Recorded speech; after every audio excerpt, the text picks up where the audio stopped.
600년 동안 전 세계 천재들이 도전했지만 단 한 명도 해독에 성공하지 못한 책이 있습니다. 치어 도, 세계 최고의 암호학자도 손을 든 이 필사본은 도대체 누가, 왜 만든 것일까요? 오늘 그 미스터리의 핵심으로 들어가 보겠습니다. 미국 예일대학교 바이네케 희귀본 도서관 깊숙한 곳에는 MS408이라는 번호가 붙은 책 한 권이 보관되어 있습니다. 겉보기에는 평범한 중세 필사본처럼 보이지만 이 책을 처음 펼친 사람들은 하나같이 같은 반응을 보인다고 알려져 있습니다.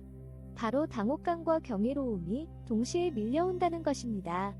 페이지마다 빼곡하게 적힌 글자들은 어떤 알려진 언어와도 일치하지 않으며 그림들은 현실에 존재하지 않는 식물과 천문도형, 그리고 수십 명의 나체 여성들이 이상한 관 모양 구조물 안에서 목욕하는 장면으로 가득 차 있습니다. 총 240페이지에 달하는 이 책은 약 17만 개의 글자로 구성되어 있고 사용된 문자체계는 지금까지 발견된 어떤 문자와도 대응되지 않는다고 연구자들은 말합니다. 방사성 탄소 연대 측정 결과 이 책의 양피지는 1404년에서 1438년 사이에 제작된 것으로 밝혀졌습니다. 즉 최소 600년의 세월을 견뎌온 이 책은 지금 이 순간에도 인류에게 아무것도 말해주지 않고 있습니다.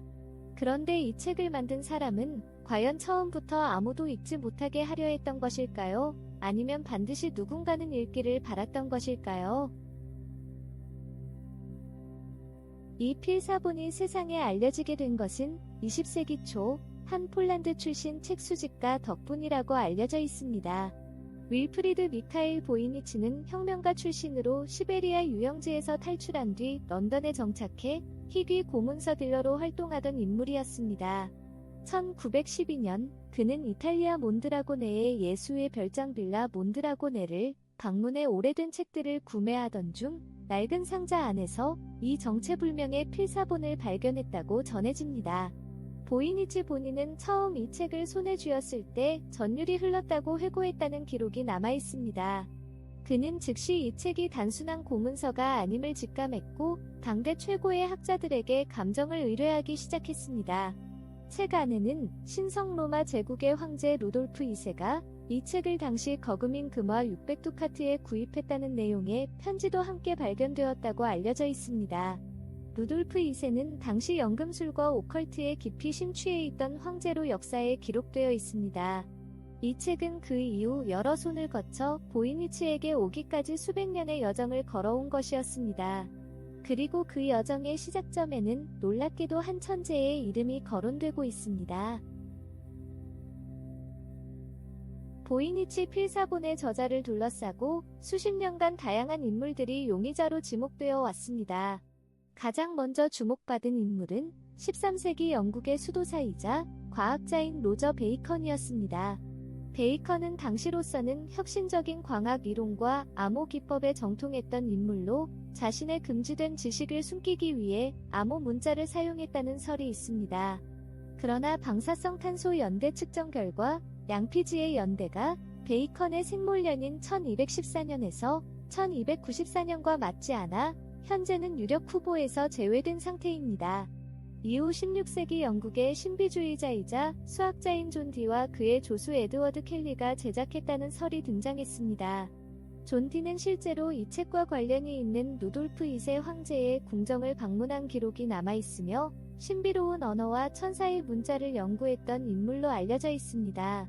또 다른 유력한 설로는 이탈리아의 화가이자 발명가인 레오나르도 다빈치 제작설도 한때 제기된 바 있으나 이는 연대적으로 맞지 않아 현재는 거의 지지를 받지 못한다고 알려져 있습니다.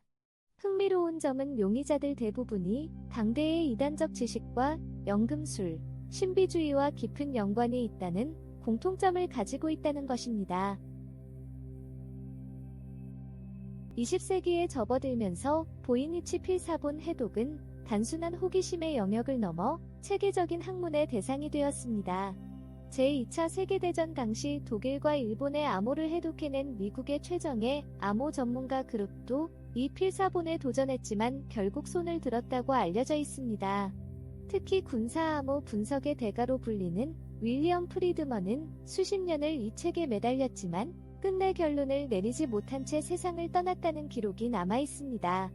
2017년에는 캐나다 엘버타 대학교 연구팀이 인공지능을 활용해 보이니치 필사본의 언어가 히브리어와 유사한 구조를 가질 가능성이 있다는 연구 결과를 발표했습니다.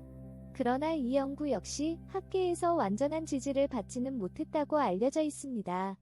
한편 2019년에는 영국의 역사가 니콜라스 깁스가 이 책이 중세의학 교과서를 라틴어 약어 체계로 기록한 것이라는 주장을 내놓았지만 다른 연구자들의 즉각적인 반박에 부딪혔습니다.